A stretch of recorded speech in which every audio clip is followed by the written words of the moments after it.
Cool. So today, Ben's joining us, and he's going to be walking us through something that's called an AIOS. It's AI operating system, is what that stands for. He's going to be talking about what it actually is, maybe why a business actually would want one, and stuff like that. So, yeah, without further ado, Ben, time is yours. I'll jump in from time to time with questions. Now, Nelly, by the way, feel free to jump in if you have questions as well. I'll be looking at the chat as well. So, take it away, Ben. All right, then. What I want to start off with then, just describing what an AI operating system is and why you may want one, or maybe your clients want one. So I'm just going to scroll down first of all, just to describe the layers of an AI operating system. So what we have here is we've got three primary layers. We've got context, data, and intelligence. And we know with a lot of businesses, your decision making is all about data and information, and that information being available to you in a timely manner.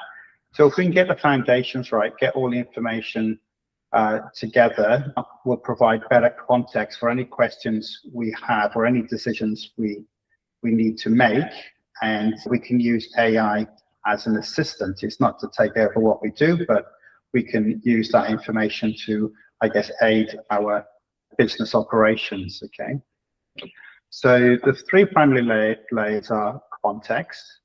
Okay, so the first one that you sort of need to think about is, well, what's your business strategy? Who are you? What's your target market, your audience, your ideal customer? So the idea of building an AI operating system is to get that information in. Okay, so we've got what your strategy is, and from there then we need to get hold of the data. So Mason, I'm guessing you probably look at some of your YouTube analytics, possibly TikTok and CRM, maybe Yep. You've got financial systems. So that's your data. So we need to pull in that information. So because rather than seeing or doing it at the end of the month, which clients are paid, which ones have not, having all that information coming into a centralized place just enables decision making and performing tasks at the right sort of point in time. The difference for me between data and information, data typically is the raw data, and then information is data that has meaning, okay? So it gives you sort of business insights.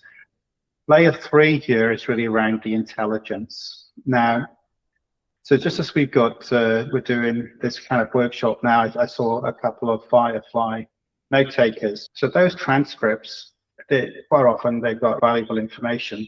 If we can bring that into a central place, that's going to help us then when we want to take our business forward. So it's really getting hold of that information. Don't have it just stuck in Teams or Fireflies, bring it into a central location. Likewise, it could be client communication through Slack or emails, that kind of thing. Okay, so we've got I'm going to switch back and forth a little bit. So what I'm going to look at, this is really just sort of explaining a bit of the theory. Okay, what I've then got is I've got Cowork. Okay, so in Cowork, remember, we kind of went through that workshop. We looked at the differences between chat, Cowork, and code. And in here, you can also run your business. You can automate many different tasks. You can kind of schedule tasks as well. So I'll show you. And then if we go back to, I guess, the raw way of doing it, here I've got Visual Studio Code or Cursor. And then I've got all these different files here. And this is, I guess, the AI operating system that I use to run my business. So this is an AI operating system that's being deployed in the web through Vercel. And the idea here is that I'm not having to run anything locally. And when you start working with teams and people need to communicate together and working in one place, then you really want to deploy it to a server or to an operating system. That makes sense, because if it's just on like one machine, yeah, you can't really work with the team efficiently. So I guess, for me, I think it's maybe about 4 or 5 months ago that I first heard the term AI operating system. I think it was coined by Liam Otley. And in the last 2 or 3 months, you've seen a lot more talk about AI operating systems. I'm not sure what the right word is, because for me, when I look at it and what's actually happening behind the scenes, a lot of it is purely automation rather than AI. So you are using the chat interface through a large language model, but the core of it is a lot of automation work and bringing in data into a central tree. Yeah. Yeah, so I struggle a little bit with AIOS, but like the term. But at the same time, I can't think of a better term. So for me, I guess if I was trying to give my definition, is that, okay, you've got a business, or you've got a client that has a business, and most people are stuck up with administration. If you could buy back 30 or 40% of your time, that's a lot of time. I know, for instance, Mason, you do quite a bit of content production, and I've seen how that's really come on leaps and bounds in just the last 2 or 3 months. And I'm guessing you've been using some automation tools to produce that. Have you been doing that? Absolutely, yeah. So Claude Code mainly has been just like piecing everything together and running as the whole engine. A lot of what I've been using to streamline everything is just those motion graphics, like Remotion. But last night, or yesterday actually, I jumped on the hyperframes train. Much better, much easier to use, much quicker to get to where I want to. So I think I'm going to be jumping onto the hyperframes train and integrating that into my content system. But yeah, very, very beneficial. Nellie's got a couple questions for us, Ben, if you don't mind. Yes, I'm happy for you to ask them, or for Nellie to ask them. I don't mind. Sure. So number one, Nellie has seen a lot of people use Obsidian. I'm not sure if you're familiar with Obsidian, Ben. I've seen a lot of people using Obsidian. The one guy that I watch on social media a lot, his name is Chase, and he is like a big Obsidian fan. Anyway, she's wondering, what are the advantages of that versus using Notion or Airtable? I know you're familiar. You and I are very familiar with Airtable, I would say. Have you used Obsidian by chance? I haven't, but it's ironic because, as I thought before, both my brothers are kind of in the AI field, and they both use Obsidian quite a lot. One very much so for, I guess, his kind of second brain. So I think I would be struggling to answer that question, but I have seen a lot of people bring that into, I guess, part of their ecosystem with Claude. And then coming back with what was the question around Airtable? Just how is it different, like versus using Obsidian versus Airtable? Are they like comparable, or are they different? Okay. So for me, then, I've used Airtable quite a bit, and it's great for building applications, and you can build them of medium complexity. You could have 30, 40, 50 users using it. And behind the scenes, Airtable is a cross between a database and a spreadsheet. And it has a lot of AI sort of built into it. You can ask questions. So it can get you up and running very, very quickly. And it's a really great question, because sometimes we will go, all right, well, what can I, because Claude Code, you can do anything and everything. You can build a database, you can build an application. But if you've got the Airtable sort of framework, in certain instances, you're not going to want to go down the Claude Code route. Airtable will be fine, and it'll get you up and running a lot quicker. It's not one is better than the other. I think then the other one, people talking about N8N is dead. I don't believe N8N is dead. The reason people are saying that is because now with Claude Code, it's easy to go and create workflows, but then when you come to host it and the reliability and the support, you've got to weigh that up into your tools selection. Absolutely. And how I understand is Obsidian, people use Obsidian mainly for what people are saying is like a second brain. More so, I don't know. Maybe you can use Airtable effectively as a second brain, essentially just storing, like what Obsidian is storing markdown files, as I understand it. Just and as many as you want. And I think they have an open.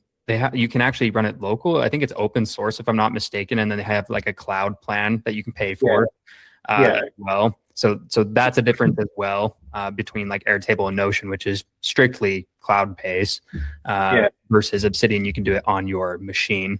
If I'm not mistaken. Does that sound about right, Ben? Yeah, that sounds about right. But the thing, like with Airtable, you can see I'm already connecting to Airtable. So Via connector. Yep. Airtable becomes part of my broader ecosystem. So most people, well, all businesses, you should have a CRM system. The simplest way of doing that would be with a Google Sheet. And what we're talking about, we want intelligence, we want reminders. Okay, who do I need to follow up with? When was the last time I spoke to this client? Yeah, what was said? So the information can be stored in Go high level, it can be stored in Airtable. So what we're trying to do in this foundation layer is connect to all that data, yeah, and intelligence, yeah. Makes sense. And really quick, follow-up question from Nelly is, she what she's seeing mostly is that the file system is, I think she's referring to Obsidian, maybe it's all local on like a local computer. But the question, it kind of, we've already touched on it like a little bit, is how would you use this if you have a team, right? And I think you've kind of touched on that briefly, but if you don't mind just reiterating or maybe expanding on that. Yeah. Okay. I'll come back to that one because I will get to it. But yeah, it's a very good question, and it does introduce another level of complexity, and there's many different ways of doing it. And yeah, you need to be upfront, especially with clients, trying to work out, well, how far are you going to go, and what are they going to accept, and what are the security concerns? Sure. So we'll get to that. Cool. So once you've got all the data in, typically what you can do, you can run a Claude code skill, and the skill would be, it's like an AI audit. So what it does, it goes through, because it knows about the context now, it knows about your data and intelligence. You run this script and it will ask you a number of different questions, but it'll also have sort of foundational knowledge, and it will try to identify all the tasks that you are manually doing, yeah, and then it will kind of prioritize them to kind of work out, well, which ones, if you automated it or semi-automated it, would buy you back more time. Yeah, you're actually getting your life system. So rather than say, hey, I've got a cool AI system, you're getting your time back. Okay, so you get the data, you need to reclaim your time. Yeah, so again, Mason, if you had an extra 30% of your time, I'm sure that could be pretty good for you. What would you be doing with that 30% of your time? Dude, I'd go hit the trails more. I'd go trail running more. Yeah, that's what I would do. Maybe make some more content, squeeze like an extra video or two in a week. And that's it, isn't it? It's like, we can grow the business a little bit, but we want to be doing the things we like and being with the people that we love, really. So that's what the idea is. I guess personally what I found with AI, it has consumed a lot of my time, more than I was spending prior to it. But there will come a point where I fully bought back the time. And I mean, I'm seeing that now. Producing things are an order of magnitude quicker than they were before, 5 or 10-fold. Same. Yep. So one of the key things about this AI operating system is it's really an engine, yeah, to do work, not just work, but to do your planning, yeah, execute your work, and grow your business. When I ran the AI task audit initially, I had maybe 50 items, and that was maybe 6 months ago, and I'm down to 25 or 30. It's not like I can't close those items. It's just getting that balance because I've got other work, if you like. Yeah. Yeah, makes sense. So now you're into that place where you have more time and you can start building. And building, I just put in 2 broad categories. One will be producing software or producing content, and then the other one may be, it could be just creating contracts, or also with DocuSign, you can automate all those kind of things, your business operations. So you're freeing you've reclaimed your time, you're freeing your bandwidth, you're focusing on content now, you're focusing on client acquisition. Perhaps you're developing custom tools to speed your tasks that occupy a lot of your time. So what I just want to quickly show you here, this is something that an AI operating dashboard could look like. Okay. Nice. It can take many different shapes and forms, but we talked about, so at a point in glance, you see the headline metrics. These are not my figures, I wish, but they are just a fictitious business, okay? And what we're seeing here, here's the context data. You click on these, and if I went back to Visual Studio Code or so, now if I go to context, yeah, okay, so I can see these different files. I've got personal information, business strategy, business info that kind of informs the direction of where I want to take my business. And you've got the data intelligence. We do the task audit, productivity. So there's a system that's been around for 20 plus years. It's called Getting Things Done. And so I've kind of focused, it's like a task management approach. Yeah, people use Obsidian, people use Notion to do that. And then we go into breathe the brand with client operations, partnerships. And then we talked a lot about in Claude Code, rather than just go in and if you can go into the planning phase before you're executing or implement, you're going to get to that end result a lot quicker. With an AI operating system, it's like a glorified extension of I guess Claude Desktop, if you like, because with Claude Desktop, in particular the chat session, you're just chatting away, aren't you? You're starting to see more and more context because you have the connectors and plugins. Right. And that's what you're trying to do. You're trying to connect to your data, and then you also want to perform tasks in Claude Desktop. We have Cowork for that. Okay. So what you can see here, this is some chat information. I can go and type a question in here and get back the results. I should probably update this now. We've got Opus, 4.8, and we've got Fable 5. So, but Sonnet isn't. It's not like Sonnet isn't going anywhere. We're still going to be using that probably. That's a good question. So, and I'll get to the team question. So when I built out in the cloud, the model I wanted to make sure I was using was Sonnet and not Opus. Okay. And again, the primary reason for that is when you're developing any AI application, typically I would start off with a more expensive model, and then you want to scale down after. And scaling down, often you don't see the quality of the responses come back. And what that means is then you need to optimize your prompts, or your skill that execute that.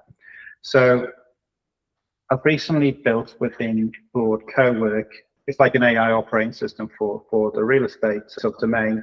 And where I landed on was Sonnet 4.6 standard. Okay, so I didn't end up with Opus 4.7 or 4.8.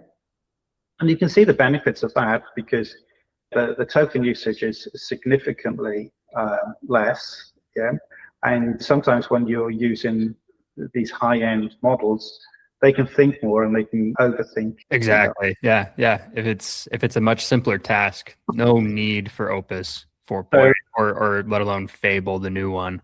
No, that's right. So it's a good skill to have or to gain, is to understand the differences between the models and knowing when to switch between one and the other. I think you really hit on one of the best principles you can learn and live by when you're dealing with AI, let alone AI agents, is if you're building something out for the first time, you don't really have an idea maybe of how complex this actually is. Start with a more than capable model, right? Once you have it built out, like a version 1 or whatever, now switch it down to a cheaper model, right? See if you get the same results without sacrificing on quality. If so, bingo, you nailed it. Maybe take it down another step. See if Haiku, right, can handle it. That's right. Yeah, and I'm using all three, Haiku, Sonnet, and Opus in the cloud version. Yeah, it's just optimizing. And I'm allowing users to kind of switch between them as well. So on the right-hand side, what we're seeing is the daily brief. So I talked about automations. So every morning, or it can be every week, whatever you prefer, it goes through your AI operating system, or goes through your data, goes through your productivity, your tasks, and then it sends you a message or sends you tasks, what you need to focus on each day. Yeah. Just like a second brain, which this is, I guess, a second brain kind of in you. But you always got to remember is that human element. You know what's going on. So, but it kind of prompts you in the right direction. Sure. It's kind of like a personal assistant. It is. It's very much like a personal assistant. I've also heard people call it executive assistant rather than an AI operating system. And now I think about it, yeah, perhaps that's the term I prefer. But it's just it's not going to sell as well, is it? Okay, so we get this daily information.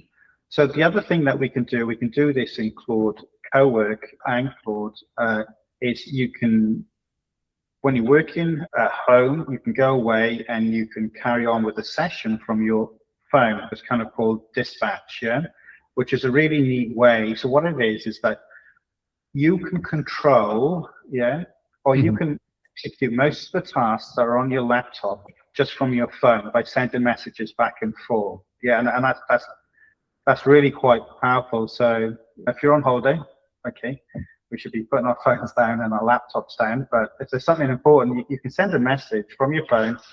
It then goes off to your laptop, which maybe you've left behind. It then goes and executes a number of tasks or calls a number of forward skills, and it returns the results. So if I show you this now, if I click on the dispatch button, okay, so this is just me just kind of trying to mirror what I would see on my phone on an application called Telegram, okay? So what we can see, these are the 3 top tasks I need to perform, but I could go in the chat window and say, create a proposal for this client, okay?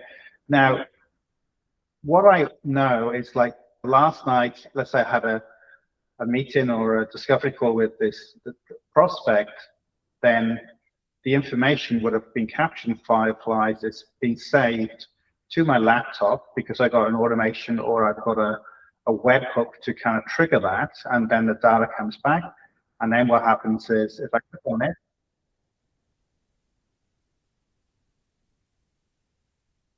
probably can't hear the sound, but no, but this is essentially, you're just showing us like this is what it would kind of look like from your phone using Telegram. Yeah, that's right. So it's basically communicating with your AIOS. Yeah, it sent a message to my AIOS. It's then created the Word document on my laptop, and then it's emailed it to me. So on my phone, I can click on the inbox and I can view what it's actually produced. Yeah. Nice. Okay. Can you see why that could be useful? Totally. Where I would use that the most is if I'm on vacation, like you mentioned. Obviously, the whole point of vacation is so that you don't really have to work. But what if you do have something urgent come up, right? What if I'm a one-man band, right? And I have something urgent come up with one of my clients. I'm not by my laptop, right? I'm at the beach, but I have my phone, so I can quickly pull out Telegram, whatever, send a message off to perform a task. Maybe something's broken with their AI receptionist, for example.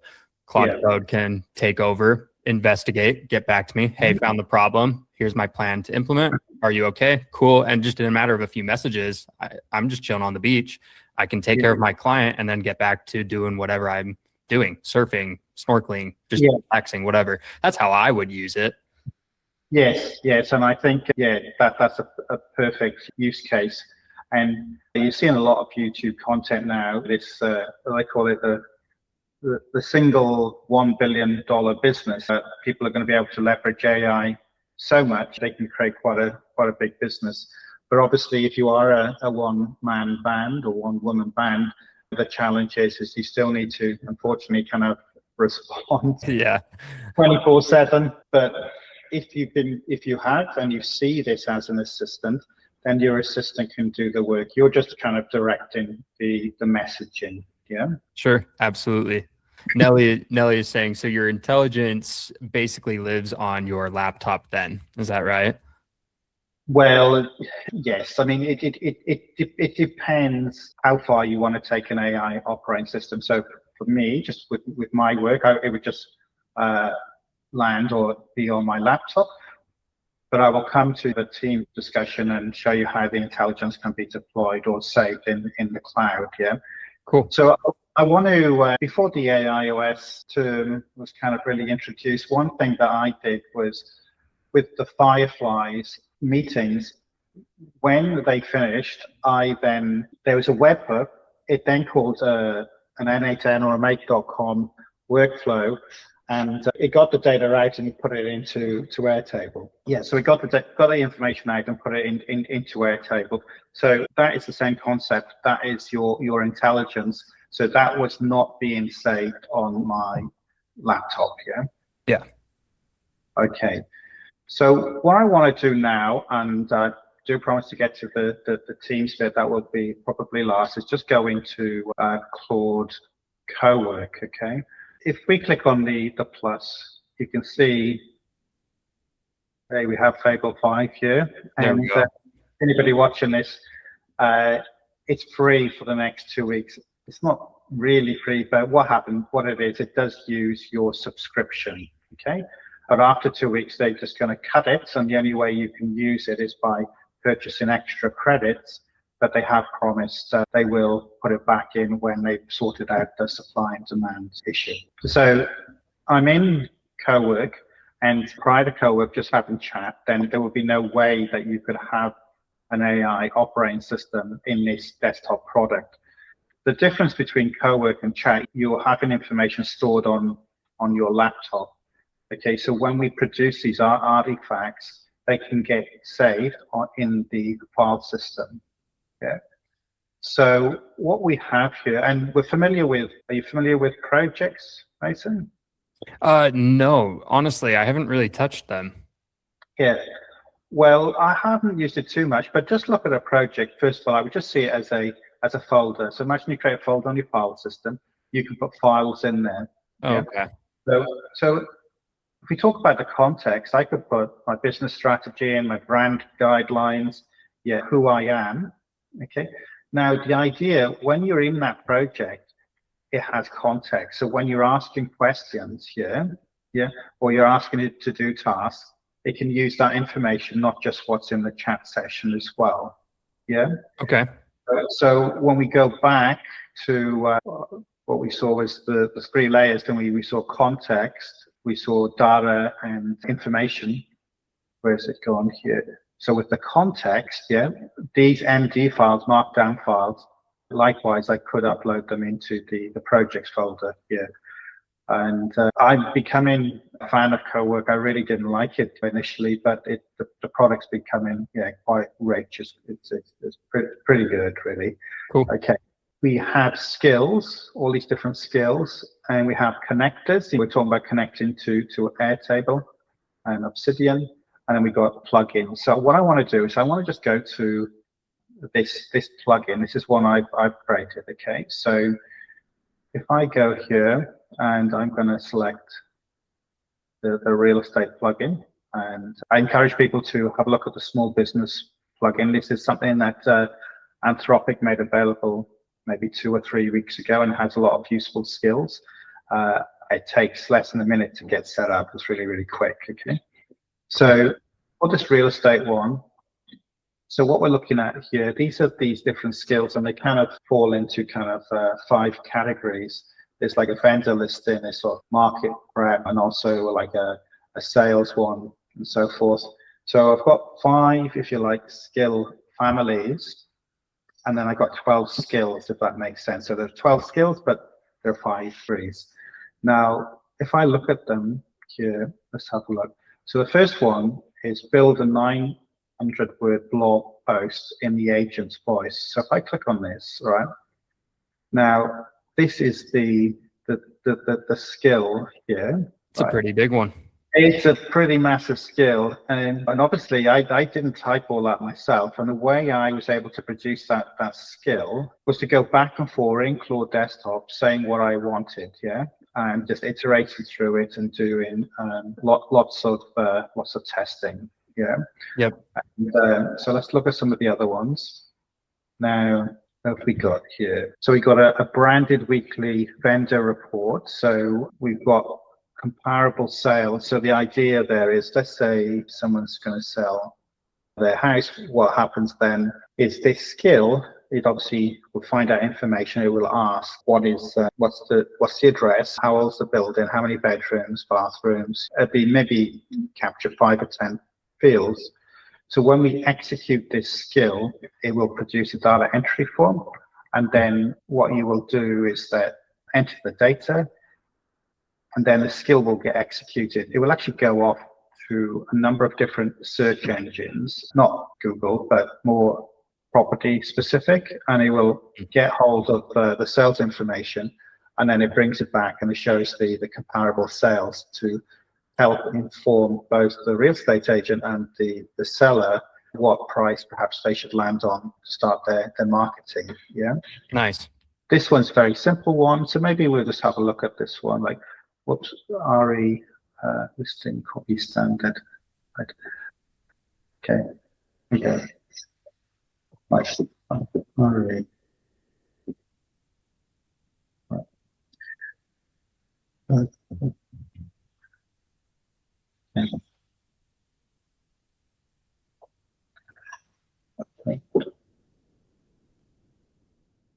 I want to bring it back to what this workshop's all about. This is about an AI operating system. Sure. Now, what we're talking about, this is a particular business domain. They've got things that they need to do. Yeah. What are the things that are for real estate agents? What is taking the longest time? Okay. And let's capture those in skills. So just like when I was talking before, we got the foundation layers, the 3 layers. Then we need to do the audit, yeah, to reclaim back our time. Yeah. And so what I can do here is, it'll probably take a little bit too long for this demo, but sure. 4 or 5. But I just want to explain what happens is I put in a property. I then go and select the property type, what it's an auction, yes, some property facts. I don't have to enter all of this information. Okay, finally I select the create or generate, schema button, yeah, or execute this command. And what I can see, I selected I wasn't meant to be selecting that skill, but so for this one, then Mason, what it does, it actually goes and generates a listing copy, but it returns it back in JSON format. So okay. Technically, people will know what that is, just structured data. And it's very useful. It's becoming more and more useful, especially for AI search engines, because or when you publish it, it's easier for AI to kind of search and understand what that one is. So this is the one example. One example I checked as well. If that was technical, all the others were kind of. Do you mean when like AI goes to, let's say, the listing or your site or whatever, it's easier for it to scrape yes, that data? That's right. Yeah. Okay. And if I went further, yeah, you can see all these different skills here. Okay, so we could look at the property snapshot.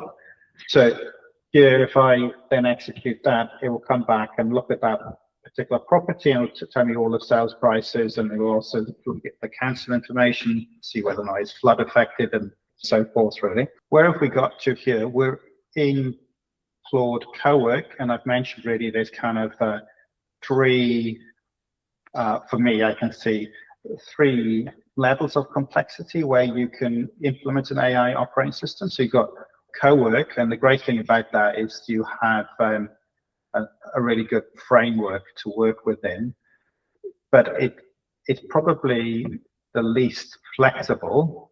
But the trade-off or the benefit, as I say, is that you can utilize the framework and deliver quite powerful solutions. So it's a strong candidate, I would say, to get started for sure. And I would encourage people to look at the plugin, which is called Small Business. Okay, you'll just Google that, you'll find it. All right, so that will take us then to doing something in the cloud. Okay, so why might we want to do that? Now, there is another way of doing this. The question was, how do we work within teams? And I'm part of quite a few AI communities, and it's a very simple question, but a lot of people are struggling with it, and it is evolving.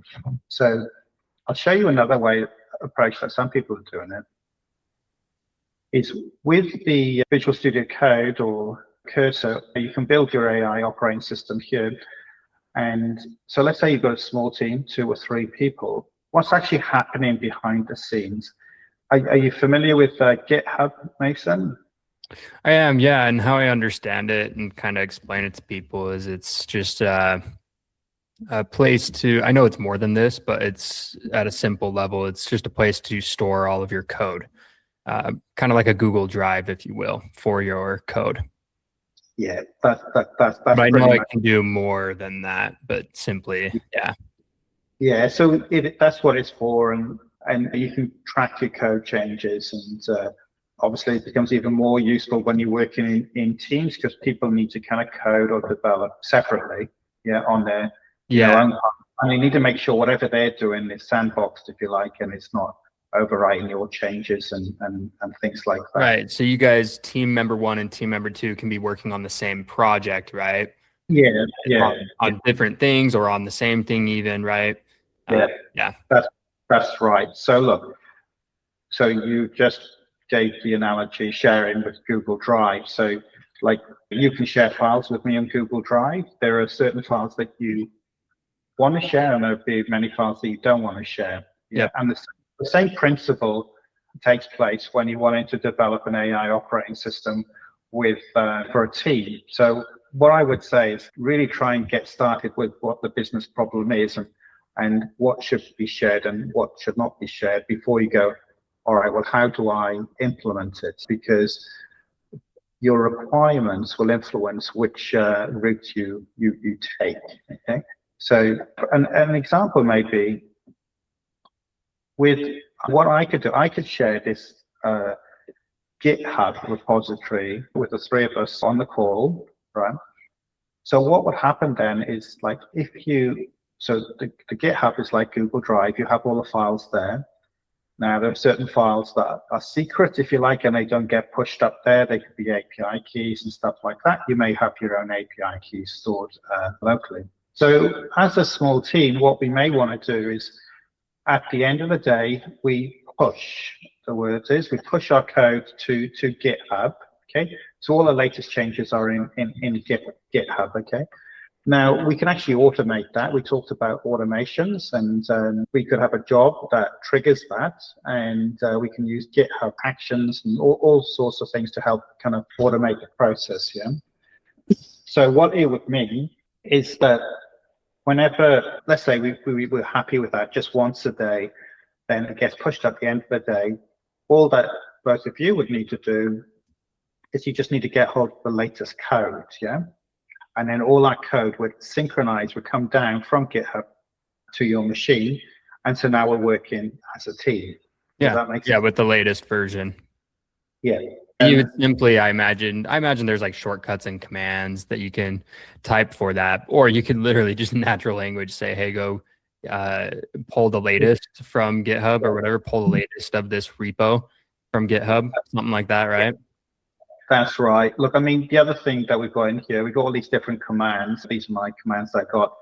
So the commit command, it's basically just a skill, if you like, okay? Yeah. So the word commit, what it means is when I go /commit, okay, and I press return, it will then copy the code to GitHub. But I may have put in additional steps in my skill, and what they are is that it actually just writes what has been committed, or maybe it just writes more information to a file, to a memory file, so you can kind of customize that action. We could customize it more, and what we could do, whenever we click on the commit button, it then maybe just sends you an email, and you get an email straight away to say, oh, Ben's pushed more code into Hub, and now you can go get it and download it. Okay, there are better ways of that, but you can see the idea of automation. And when you're trying to build an AI operating system for a team, you need to think about security. What information should you share? But you also need to think about the velocity or the frequency of refresh of data. I come from a data analytics background. Often you'll ask the question, like, if we're working together, like, how often would you, what would be ideal to keep it synchronized? Let's say we were working pretty closely. What would be ideal for you? I'm just make up an answer from once a day. I don't know. Yeah. So once a day is a great one. But let's say somebody said every 5 minutes, yeah. Oh, sure. Okay. Yeah. I wasn't even thinking that quick. Well, I mean, More frequent. the thing is like people have those questions, right? They want it instantaneously. They want it 5 minutes or once an hour. Now, the quicker it is, it comes at a cost, yeah? So like I could go to you, I'll tell you what, well, I can give it to you once a day, but the support contract there is going to be $100 a month, yeah? But if it's going to be once an hour, then it's going to be maybe $300 a month, yeah? Sure. Once every 5 minutes, it's going to be $2,000 per month, yeah? So there's always a cost associated with how up to date the information needs to be, sort of thing. So coming back to the team environment, yeah, you need to work through what needs to be shared and what doesn't, and you're starting to touch on security. Okay. So this right here in Visual Studio Code, VS Code, this is your AI operating system, your AIOS, if you will. And then those dashboards that you were showing, you kind of touched on two of them, like on the web, in your browser. Is that just, if you will, like a front-facing version of what we're seeing right here? Well, that's right. I will have a dashboard in here somewhere. Okay. But I'm not going to show you that dashboard. But so what you can do, you can regenerate that dashboard and deploy it locally in a dev server. Or what you can do is you can deploy it maybe on your website in a subdomain that's only accessible to yourself. Yeah. Sure. So, and then what we're doing then, we are working part on our laptop and part in the cloud. So you've got to work out what you need to use in the cloud, what you need to use on your laptop. Yeah, that makes sense. And so is that a way of thinking about this, working with a team? Let's say you just have like one or two developers, right? That are really building out and changing and modifying this AIOS in the background. But the rest of your team, you've got 5 others. Really, all they need is that front-facing interface, like the web app, or whatever, right? Can you do it like that as well, working with a team? Well, and maybe using Vercel, right, as your server to host this? That's right. I mean, I think perhaps, though, it's like when you said the AI DevOps kind of thing, generally they're there to kind of build this stuff, but the AI operating system is more for running your business. The people that are revenue generating, when a lot of technical people, they're there to kind of support the business, okay? So the question coming back to teams, if it's a small team, you may find there's only one person really needs to run the AI engine, and then you may have 4 or 5 people, and they're just looking at a read-only dashboard, if you like, okay? Sure. So I guess we don't want to say you can't do it, but we do want to kind of guide the business sort of stakeholders. Well, we want to make them aware of their decisions and their impact. It's not like 80-20 rule. You can build something really quite quick and get the 80% out, and otherwise we can be developing forever and a day. What I wanted to do now was, I'll be open and honest with this, I haven't deployed this to a client, but what this is a multi-tenanted, multi-user application. So it can be used, it's like a SaaS product, if you like. Well, it is, but so behind the scenes, it's got a progress database, and there, let me think, I have maybe like 100 tables. So a table is a bit like an Excel spreadsheet, and that's keeping track of information. So here I have all this kind of user management and settings and stuff like that. So each user is able to have their own settings. They can click on where is it gone? What is their default model kind of thing? When are they getting their morning brief? So in a team environment, I think you were saying it's maybe 4:30 p.m. there. It's 8:30 a.m. here. So we would want this customization to have different schedules for different users. I mean, I can switch these different modes and stuff like that. So this is kind of, just sort of configuration behind the scenes. If I look at my usage here, so what I've got is, I haven't used it much this month. Last month it was up a bit, but what I'm doing is tracking the cost by model. Yeah. Sure. Of course. So if I go into the automations here now,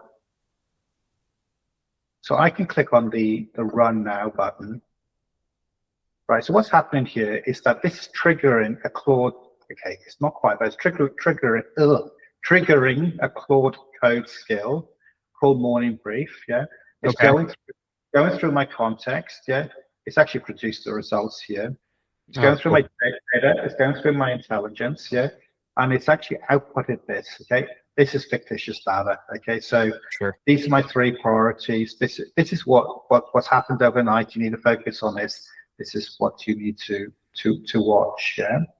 So you can imagine that when you come to work in a team, this may be a team morning brief or maybe individual morning briefs, and then you got to think about, well, how are you persisting data security, row level security to customize the morning brief? So if I go back to so I've got these different modules. So the idea here is within a SaaS application, what you can do is you can install these modules, and it's quite easy. You just click on that. Okay, that was in preview mode at the moment. I think I've got them. Yeah, preview. Yeah. Okay, I think I got it. I'm in the wrong client database. And we've also got this sort of memory one. So if I click on this now, install. Okay, so what's happening is that's taken me from the installation into the chat window. It's then written this command here, install/module, and I go,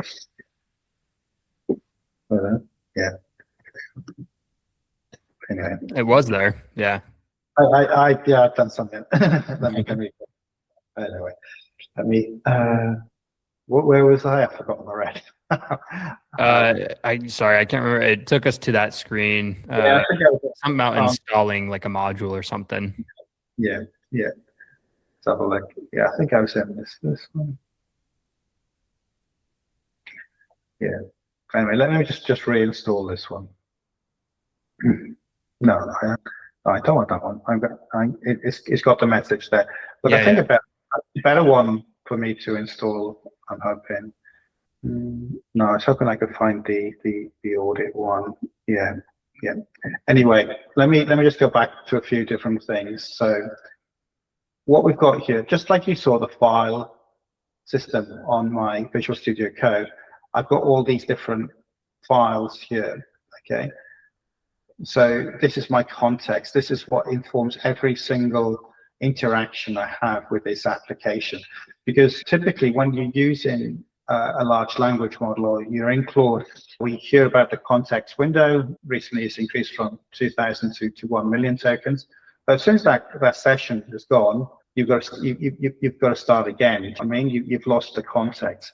Yeah. So we've got these different files to kind of help inform our questions, beyond a Claude session.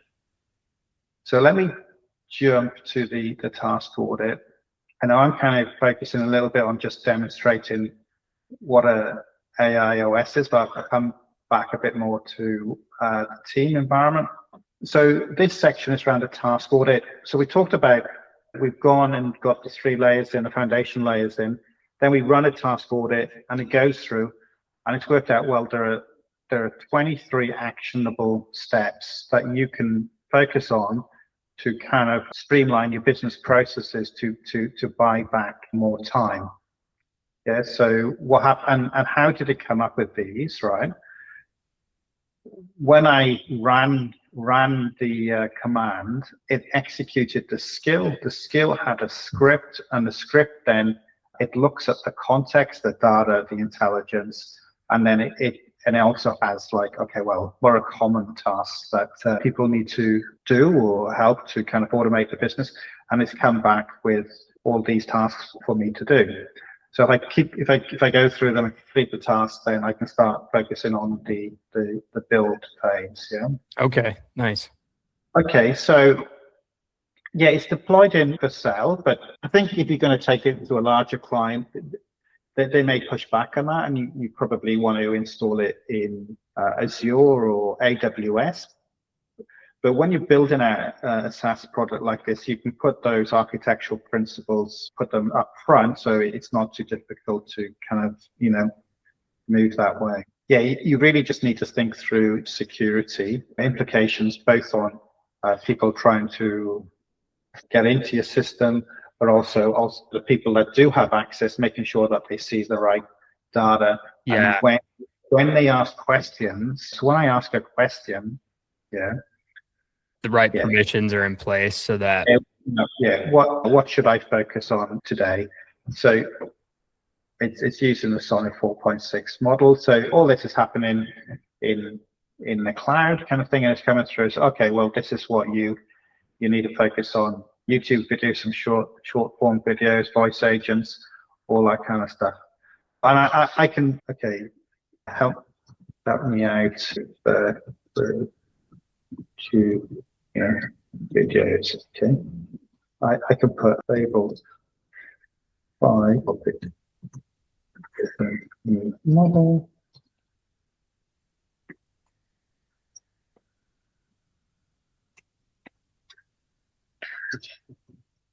I'm not sure why I'm typing. I've got a whisper flow at my. I don't know. I think I just got carried away. Anyway. Yeah. So really quick question from Nelly. She just wants to clarify. This is all built out on on top of Claude or using the Claude API? Yeah. So I use Claude to build this. Okay. So Claude Code to build this, and I did it from Visual Studio Code or Cursor. Okay. But it uses then the Claude SDK software development kit. Yeah. So it's using those building blocks behind the scenes. Yeah. Okay. So that's what's going on. I just want to touch on the API then. So, like, if you've got a max plan, this is a good question. If you've got the max plan, it's either $100 or $200 a month, and hopefully you just stick within that plan, and that's your cost. But when you come to deploy an app, right? So really, what the difference is here, when I'm entering commands in here, I am interfacing with Claude, if you like, okay? So I can use my subscription. But here, it's really the application that's integrating with Claude or the Claude models. So you can't use your subscription. You have to, you're getting charged for each API call that's being executed, yeah? Okay, so then, yeah, that makes sense. So then maybe to put it this way, correct me if I'm wrong, when building out the AIOS, you can utilize, let's say you're on the max plan for $100, you can utilize those credits and that usage to build out the AIOS. Once you deploy it to, let's say, the web, at that point, to use Claude or to use those models, that's through the API. And that's how the pricing differs, is that? Yeah, that is right. That's correct. And look, there is possible ways that you could use your subscription in the web, but you would be breaking the terms and conditions of Anthropic. And not only that, you are really exposing yourself for being a hacker kind of thing. So sure, the right and recommended ways when you go to deploy it to the web, then you need to set up your API account, and you will be charged up for each and every single message that gets executed. That makes sense. And obviously, what Anthropic want, and the similar sort of players, they want a huge presence in large organizations, because the way they're going to make most of the money is companies using their models, aren't they? And it's all kind of usage driven. So that's where their focus is. Yeah. So it Perfect. does beg a really good question about, okay, well, if I'm going down a team environment, and I mentioned this way, we could do it this way, go through GitHub. You are using your subscription. You're not doing it being charged for each and every message. Yeah. Sure. That makes sense. Awesome. I would say that's a great spot to stop. What about you? Yeah, I think so. So I just want to just quickly summarize and just say AIOS executive system. It's amazing when you have it in place. It really will buy back your time, and you're going to be able to do sort of great things. But choosing which platform and tool you need, yeah, you need to think about that carefully. But your learning will evolve, and you may switch directions a little bit. For me, I think you want to get started in Visual Studio Code if you're semi-technical. If you're not technical at all, then I would be going into Cowork and start off by creating some skills. Yeah. Start off by connecting to Airtable. Yeah. So one of my earlier videos, we were watching how we could get information out of Airtable for a voice agent that had written information there. So people could go back, have a bit of a look at that, and it may sort of trigger some ideas and thoughts on how to build an AI operating system. And lastly, I think if I just wanted to get up and running pretty quick, then I would definitely explore the the small business plugin. I'll just finish up there. So with a small business plugin, these are all the skills that kind of come with it. And an example would be is that you can connect to your financial system. Let's say it's QuickBooks or Xero, run month end, ask questions. It says who is late and so forth. But where it'll fall short is that you're not going to be able to create an invoice in your finance system through Cowork. Because it's like read only.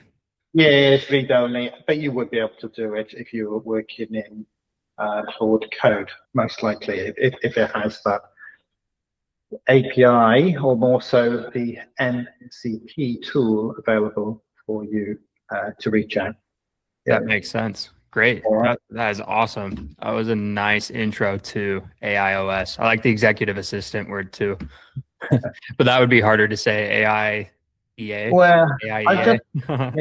I'm just thinking if you see on the YouTube channels, executive assistant, is that as marketable as AIOS? I don't Probably not. I don't know. I don't know. I mean, yeah, maybe. I think it would reach a different audience. So perhaps the right audience, the business operator. Yeah, I kind of think of Jarvis when I think of like executive assistant a little bit more. Yeah. Cool. Yeah. Good stuff. Well, thanks for your time today, Ben. Thanks for sharing all of that expertise. That was great.